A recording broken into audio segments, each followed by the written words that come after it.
Welcome to Sky Podcast. Brought to you by Anchor.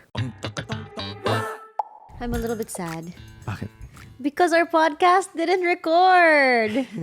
I'm so sad. That was a good episode. Meron tayong mga technical problems. Yeah.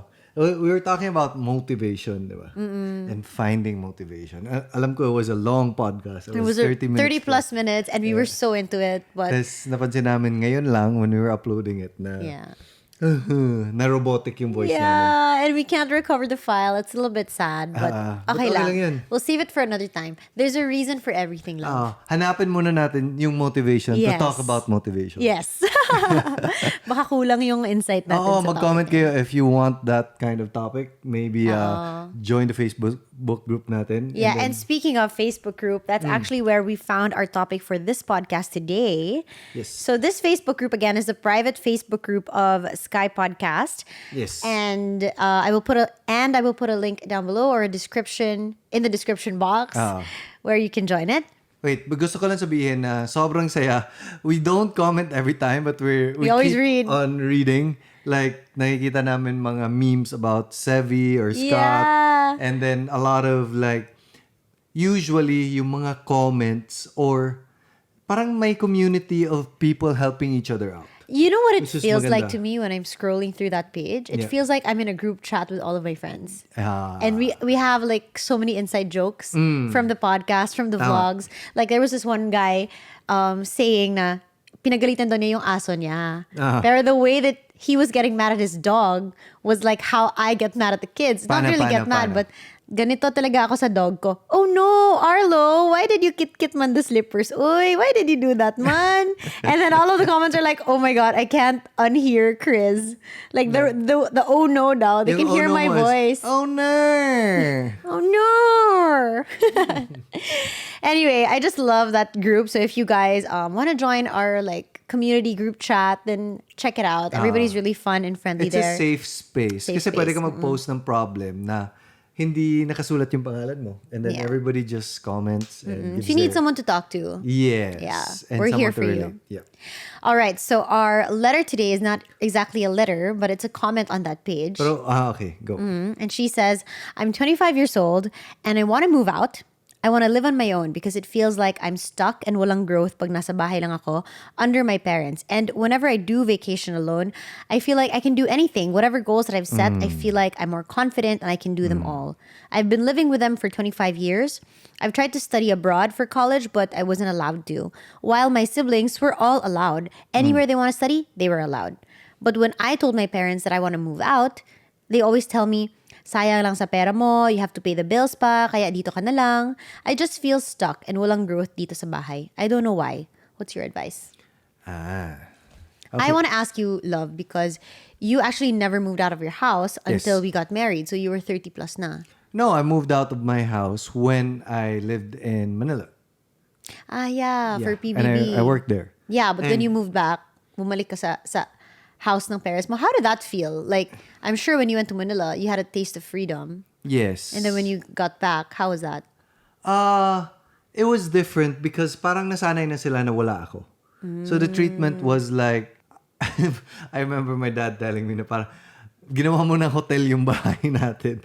Because I was just there to eat and sleep. And then out na naman ako. I had my own life and na parang, and it wasn't nice from their perspective also. Kasi parang nawala yung connection, nawala yung, pero I would say I can relate so much to what our letter sender, our group member is talking about because I felt like I had the most growth when I left my home here in Cebu and did things on my own. Yeah. There's a certain burden na mafe-feel mo that you kind of have to force yourself to mature. Yeah. There's a lot of growth.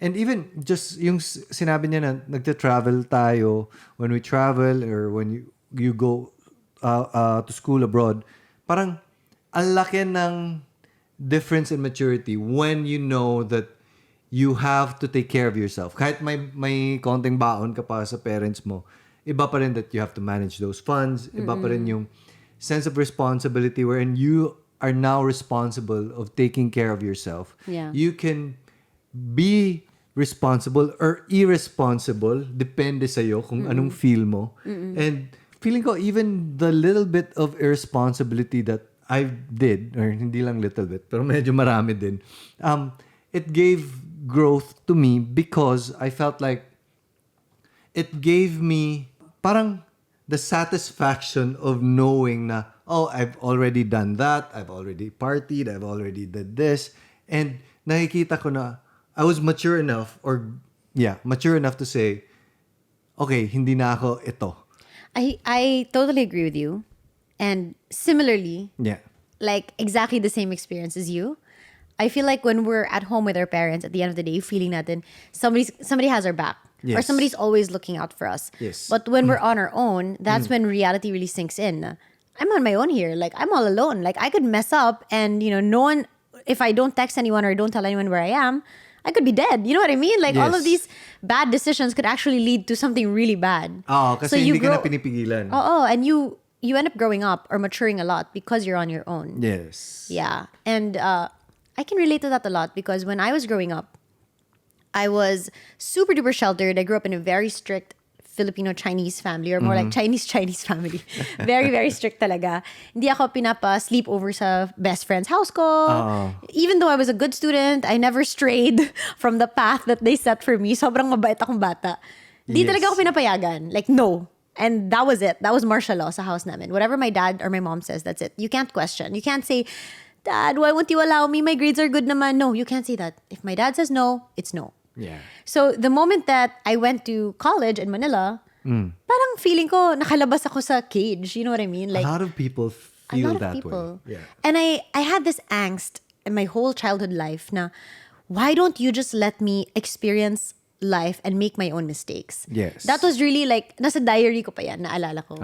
Because I understand now as a mom, that our parents really just want to protect us from the world. But at the same time, we really can't live our lives to the fullest or we can't grow to be our best selves or to be good individuals if lagi lang tayong, parang theoretical lang lahat. Parang sinasabihan lang talaga tayo na, okay, don't do this, but you never really tried it for yourself. Yes. So you don't exactly know The why, consequences. ano yung limit, bakit ganito, bakit ganyan. Yung reality of it. Yeah, I kind of felt like when I was living with my parents pa na, parang I was so safe, I was living in a bubble, like, I wasn't living. I wasn't really living. But when I was on my own, like I went to study in France by myself, yun, talagang dun ako nag-grow na I felt like, eto pala yung life. Like, if I mess up, patay pala talaga ako. Like, alam mo yun? If I like go out on a random night and then I just party with random strangers, Yeah. it could become very, very dangerous. Yeah. Yeah. And you are the ones now having that burden of like, hala, parang sa iyo na yung decision kasi nanggagaling sa iyo eh. Yeah, I Hindi mean, siya ng someone telling you, don't do that, ah. There's really a sense of growing up you feel when you know you're alone. It's that intangible feeling of being alone. Intangible. Intangible, Wow, gumagawa ng intangible. word. Intangible feeling. Nakagante din ako. Intangible feeling of being alone that really makes you parang grow up fast. Parang, Yes. alam mo yung super tipsy ka, tapos pag uwi mo, yung parents mo nandun, parang kang sinuntok, parang kang uminom ng kape. Ganon. When you're alone, parang kang uminom ng kape na, okay, eto na, game time. This is real life. And when it comes to even the work life ba, pag nasa professional setting ka na, wala na si mama at si papa na tumutulong sa iyo. Let's say for example, you went to Manila to work. Parang mas mabigat na yung responsibility na nakikita mo or nafe-feel mo na parang if I mess up, wala akong sweldo, wala akong makakain. Yeah. Or if I mess up, parang nakakahiya na, oy, babalik ako kay mama. Or Yeah. or parang yung boss mo doesn't care about your family or your hindi ka na baby. bini-baby. Hindi ka na so, baby. ang laki ng responsibility when you're asked to perform. I feel like life is so, I don't know, it's a journey. Like, like life is so colorful. You know what I mean? There's a lot of good in it, but there's also a lot of bad in it. And that's just life. And in order for us to kind of live life, kailangan mapagdaanan natin yun lahat. Kasi minsan, pag nasa bahay lang tayo, sheltered tayo, hindi natin ma-experience kasi our parents want the best for us. And they don't want to see us suffer. They don't want to see us sad. They don't want to see us hurt. Yes. So they try to protect us from that hurt. But in effect, by protecting us, they're taking away that experience that's part of life. Yeah. So, kami ni Chris, nakaka-relate talaga kami. We both have our stories on how we broke free. You know what, love? Even when we were getting married, when we got married pala, and we were living at first with your family. Yes, because our house was still being built. Our house was still being built. It was so different. Even though we were both independent, worked on our own, your parents didn't care if we left at the house or not. Yeah. Wala. There was nothing protective about that space. Yeah. But it was really different when we moved to our own house. Yes. Diba? Even expenses-wise, you mentioned na your parents said, don't na lang move out kasi you're gonna save that money. Gagastosin mo ngayon. Diba? You can save that money. Even with Slater and I, we were so shocked by the amount of things that we had to spend for when we had a new house. But now, all in all, parang it's really worth it. It's worth it to spend that much because it's just money. You're gonna earn more money, but the As long experience, as you're income generating. but the experience, the growth, the maturity that you get from living on your own, you can't pay for that. Yes. Ang biggest ano ko kasi is, for example, when I was living in Manila, sobrang sanay ako na, there's just food in the ref. Let's say, for example, pag nasa bahay ni mama at papa, andun yung food, andun yung cook namin na parang anytime, pwede ba paluto ako ng snacks? Andun na agad. Sa Manila, like parang, I think that was also my hindrance because hindi ako sanay. Sanay ako na, restaurant. Yeah. Kasi I didn't even know how to Cook. like grocery, cook. Wala talaga. So, even till this day, wala pa naman. Pandemic, nakatulong pa ng konti. Pero, parang, iba yung feeling when we had our own household and we are actually forced to do groceries. Naalala ko when we were starting to do groceries, we just bought in Rustans lang lahat. Walang Stans, Landers, tapos lahat ng mga branded.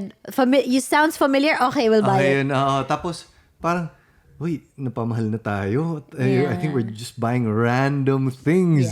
Yeah. So, you slowly start to adult and then, okay, now si Chris is very efficient. Meron na siyang supplier for vegetables na separate, na wala sa grocery store kasi mas mura, mas fresher. And then meron pang mga fruit vendors na kakontak mo, merong separate thing for the meat and everything. And that's just the grocery side. I think there are a lot of things that we don't consider when we move out or like when we're living on our own, right? Like we just think, okay, I'm going to be more independent. I can finally hang out with my friends. I don't have a curfew. I can finally do this, do that without my parents like behind my back, nagging me.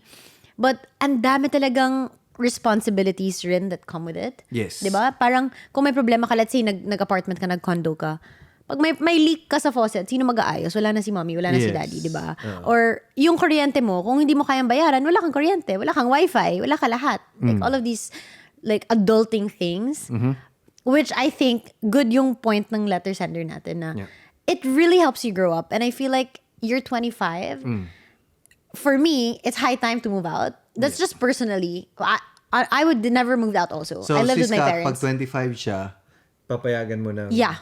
I actually want him to move out at 25. Even though masakit siya sa akin because like I said, I never moved out also because my parents are so strict. They will not allow me. Even though I'll tell them like I'll pay for everything, just won't allow me. That's just my family, which I accept and it's fine. But I saw my other friends growing up who moved out on their own and grabe yung growth nila. Maturity. The maturity. So I think it's really helpful.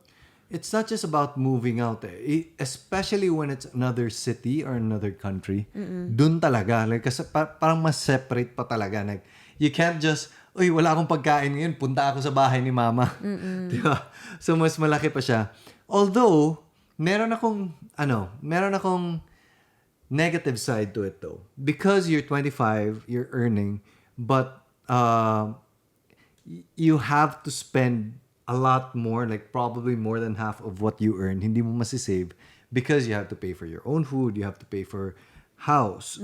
Parang mas malaki, pinakamalaki yun. House, utilities, kuryente, etc. Parang, if you have a certain ambition and certain life goal wherein, oy, mag-ipon muna ako kasi gusto ko by this time, bibili ako ng sarili kong condo, ganyan. Depende siya, hindi siya 100% now, I am pro moving out. Depende siya on your life goals, your financial situation, how much you're really earning.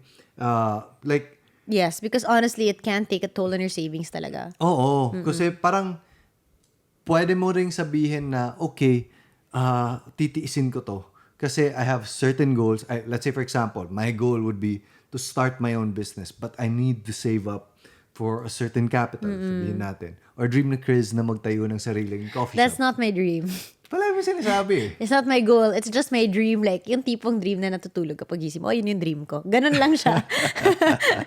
Yeah, pero, di ba, parang if you have a certain dream or you have a certain Goal. in mind, pwede mo ring, pwede mo ring i-sacrifice yung living on your own just to get to that. And Or you can have a timeline. Like, okay, I'm gonna stay with my parents for like X number of years, like 3 more years to save up, and then I'll move out. You can do that also, depending on what your life goal is. But I personally feel like it's worth it to, if you're already feeling stuck at this moment. Yes. If I you're personally feeling feel like moving out is a good idea. If you can't afford it, you can always find a roommate, a friend who can move in with you. Something like that. Kasi iba talaga, like ako, grabe, I grew up bubble, super sheltered. And then I flew to Manila for college. I grew up so much because, okay, finally my parents aren't here. I made so many mistakes to the point that my dad actually told me, I'm gonna expel you from school myself and gonna go back to Cebu and stay in your room forever. Like, ganong level.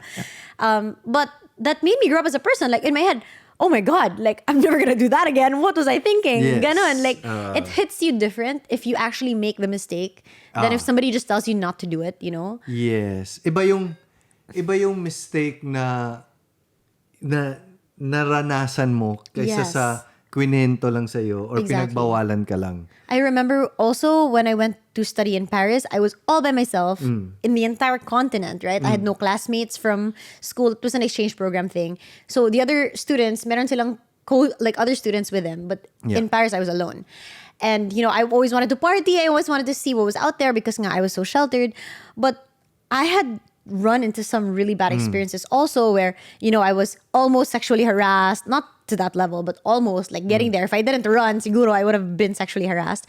Or like people were racist towards me, or I slept outside the train station, all of these things na it really got me thinking that I should take better care of myself. Oh my God, tomorrow I could literally be dead if I was like a little careless, you know? I think important din, like for example, imagine if hindi ka sanay going out. It Yeah. was your first time going out in a strange place. Tapos, ang bilis mong lokohin. Exactly. Yes.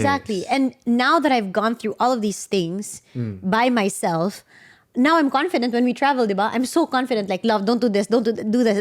Like, my experience, parang Yes. nakubalan na ka ba? Nakubalan. Parang you're calloused up already. Like, you've faced the world. You've tried this before. So you know how to maneuver in different situations. Yeah.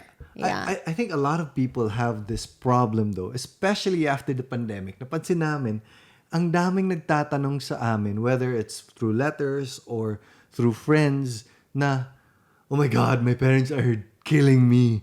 Parang, I want to go out, nasasakal na ako. Parang Yeah. ganyan yung feeling talaga.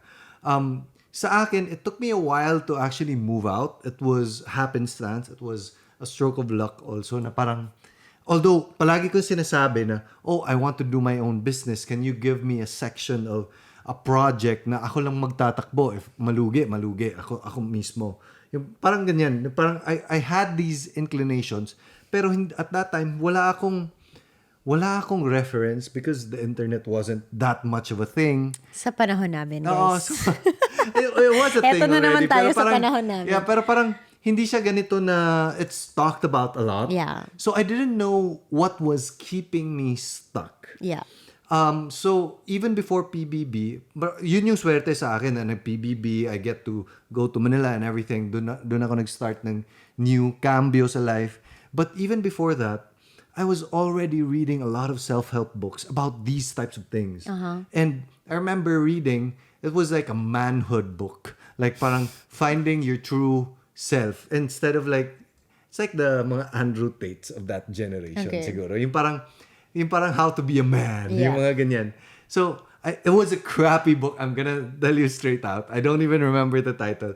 But there was one section na sinabi niya, you have to act like your parents are not existing anymore. Parang, so, ang ganda ng explanation niya doon na make every decision as if wala kang parents. So, make your own mistakes. Kasi at that time, I was working for my father. Every time I had a problem, it was when it's staring right in front of me, yung automatic response ko is, okay, alahanin ko lang to para masabi ko kay daddy. Let me ask my dad. Okay, let me ask my dad. Hindi nagbabayad yung customer, ganyan. Sige. Then, mamayang gabi, Dad, hindi daw nagbabayad yung customer, ganito. So it's like, I'm a messenger instead of like owning the problem. Yeah. So, I started to do, like, his suggestion. Like, ang suggestion ng book was, diretsong, ikaw mag-solve. Ikaw, act as if wala yung parents mo. Ano yung mga bagay na gagawin mo? So, for example, in that situation, like, I would have dug deeper. Bakit ba? May problema ba? Bakit siya hindi nagbabayad? May problema ba on his side or is it our side? Anong deliverable na hindi natin nagawa? Etc., etc. So, it opens up a certain mindset in your head na you're owning up to each and every responsibility. So, even though you're living with your parents, you can act as if, of course, within reason and within its limits. And respectful pa rin, dapat. Respectful pa rin. Pero parang, yung mga decisions, you say you want to grow up, then that's a big step through growing up. Na parang, ikaw ang sasalo sa lahat ng mga problema. That's being a grown-up. I feel like sa side of the parents, Yeah. we need to cut them a little bit of slack also, especially during the pandemic. Feeling ko everybody was just staying at home and they kind of felt what it was like to have a full house again, you know, Yes. like, oh, my children are here.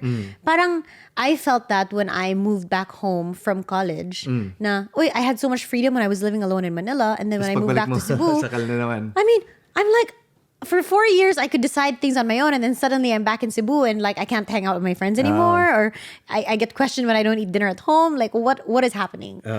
But feeling ko sa side ng mom ko, when you left, I was telling you what to do, and now you're back, and you feel like, and you're in like their what's house. changed? Di nila alam that you grew up. Yeah. Kasi wala sila dun, di ba? Yeah. So maybe what I did to solve that was parang, sorry mom, dad, if you're listening to this podcast, but parang how to train your dragon lang yan. I keep telling my friends this. I mean, little by little, you know, push the boundaries. Like if they say, I'm so sorry again. If they say, you have to come home at 12 midnight. Okay, I'll come home at 12 midnight. I'll come at 12:30. And then I'll come on. But something like that. But always proving to them every single time that you can do it. Or like, when they say, why didn't you, you know, why you've not been eating at home for the past ilang days na, I haven't seen you, blah, blah, blah. And then tell them, because I've been working on this amazing project. Look, this is what I've done. Pak, pak, pak, pak. This is how much I've made. Oh, very Chinese. It's about the money. Ayan.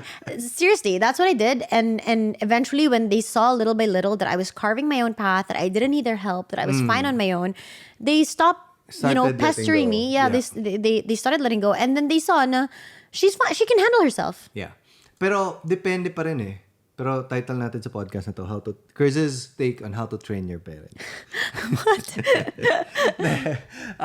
Depende pa rin eh. Meron talagang parents na tiger parents din naman. Yung parents ko, tiger. Hindi naman ganun na level. There's even worse pa na... Yeah, I mean... Your parents are fairly chill compared to... Now, when you met them, chill na sila. Okay. Oo. So, compared to a lot of like really strict Chinese families, or not, I'm not saying the Chinese lang. I'm sure there's a lot of like kahit anong ethnicity pa. Like, ang daming mga ano. So, it can be doable but within the context pa rin siya. Hindi siya one size fits all. Yeah, for me kasi, you just really... Well, this is my personal experience. I'm really a go-getter. And if I have my eye on the prize, I will find a way to get myself there. So if my prize is, you know, being able to be free whilst living in my house, hahanap ako ng paraan how to make it work. Yes. Diba? So ganyan lang din yun. And growth, guys, hindi kasalanan ng parents niyo na hindi kayo nag-grow or nandito kayo sa bahay niyo lang palagi. In fact, lot of it is... they're so generous naman to let you stay there, actually. To give them some slack, we talked about how being outside of our comfort zone made us grow. And I think it is that. It's our comfort zone.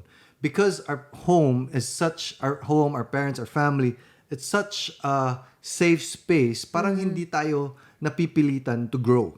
Or hindi tayo nag-iisip what's going on actually. Because Yes. we're so secure already. Yes, but there's a lot more things about growth that is outside of the household. Like professional growth, just by pushing yourself to move forward, na palaging nag-excel ka or meron kang mga bagong ginagawa to push yourself forward.